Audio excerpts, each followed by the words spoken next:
चमकत जाय ले मनवा मंगेली। हेलो, नमस्कार। कैसे हैं आप?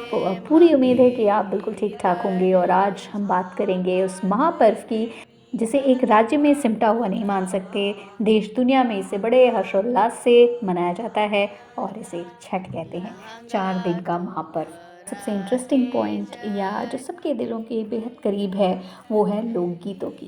लोकगीत गाए जाते हैं, उनमें से कई गीतों के अर्थ कुछ इस प्रकार होते हैं: हे देवता, नेत्रहीनों को दृष्टि दो, कुष्ठ रोगियों को रोग मुक्त कर स्वस्थ बनाओ, और उसी तरह से निर्धनों को, मतलब जो गरीब हैं, उनको धन दो, उनको सबल बनाओ। यही तुम्हारे रथ को पूरब से पश्चिम की ओर लेके जाएंगे।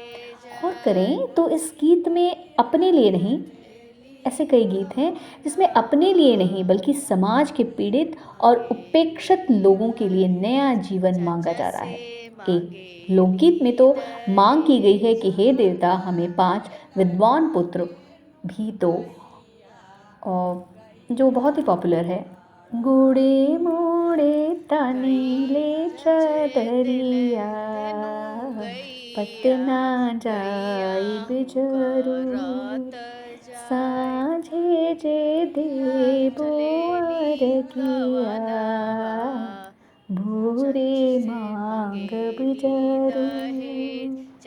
पाँच पुत्र एक धियवा, दमदा मंगबो जरूर। तो इस अवसर पर जो भी गीत गाए जाते हैं, कुल मिलाकर हम कह सकते हैं कि वे प्रायः सूर्य से संबंधित होते हैं, सूर्य के इर्द गिर्द घूमते हैं। किसी में भास्कर भगवान की महिमा होती है, तो कहीं पर आदित्य से शीघ्र उदय होने की प्रार्थना भी की जाती है। जब स्त्रियां गीत गाती हुई किसी जलाशय के किनारे जाने के लिए घर से निकलती हैं, तो उस समय वे आपने सुना ही होगा, बहुत ही पॉपुलर है: कांचे ही बस के दौरवा, दौरा नई नई जाए। एक इसका एक और है: कांचे ही बस के बहंगिया, बहंगी लचकत जाए। केरवा से भरल बहंगिया, बहंगी नई नई जाए। होखना कवन रै कहरिया, दौरा घाटे पहुँचाए। उज बाट जे पूछेला बटोहिया, बहंगी के करा के जाए। देता आनर बड़े रे बटोहिया, ई दौरा छठी मैया के जाए। तो इस तरह से बहुत इंटरेस्टिंग लोकगीत हैं, एक संदेश के साथ।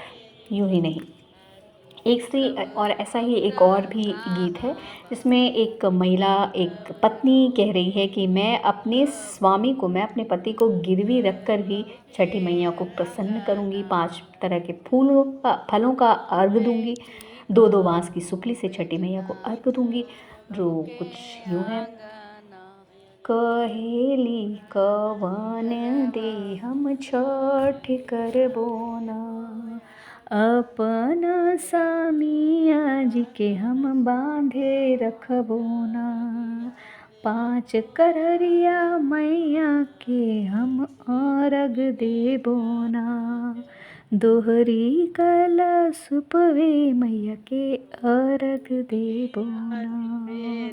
दरअसल इस गीत पर अगर गौर करें तो हम पाएंगे कि इंडियन वुमेन जो होती हैं, वो सबसे बड़े त्याग को परिलक्षित इसमें, इस गाने में होता है। वो उनका कितना बड़ा त्याग है, वो अपने पति को भी गिरवी रखकर छठ मैया को की पूजा करने के लिए तैयार हैं। 2-2 सुपली से भगवान भास्कर को अर्घ देने का प्रण करती हैं। इससे इस व्रत की महिमा और इसकी लोकप्रियता प्रकट होती है।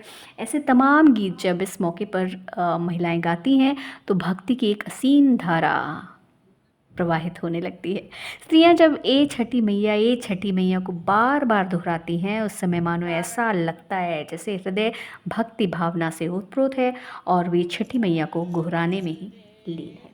सवाल एक और है, आखिर में मैं जाते जाते आपको बताना चाहूँगी और सबके मन में ये उठता है कि आखिर छठी मैया क्यों कहते हैं हम। तो जवाब बहुत ही सिंपल है। बहुत मैंने रिसर्च किया, पढ़ा और समझा। तो ये व्रती की कल्पना शक्ति से जुड़ा हुआ है।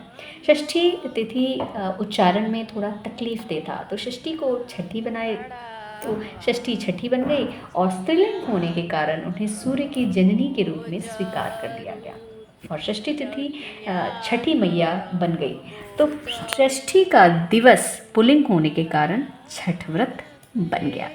इस सब के अलावा इस व्रत का जो सबसे महत्वपूर्ण पक्ष है वो इसका सामाजिक पक्ष है। पूरा गांव, शहर या मोहल्ला किसी नदी या तालाब के किनारे इकट्ठा होता है और वहीं सूर्य को अर्घ्य देता है।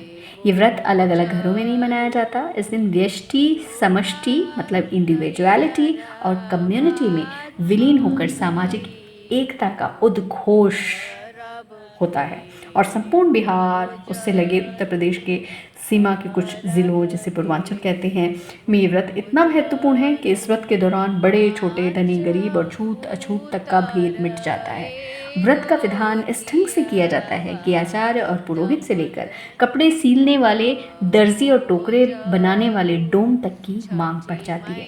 सभी को उनके काम के आधार पर उचित सम्मान भी प्राप्त होता है। इस नज़रिए से ये पर्व सामाजिक समरसता का भी परिचायक है।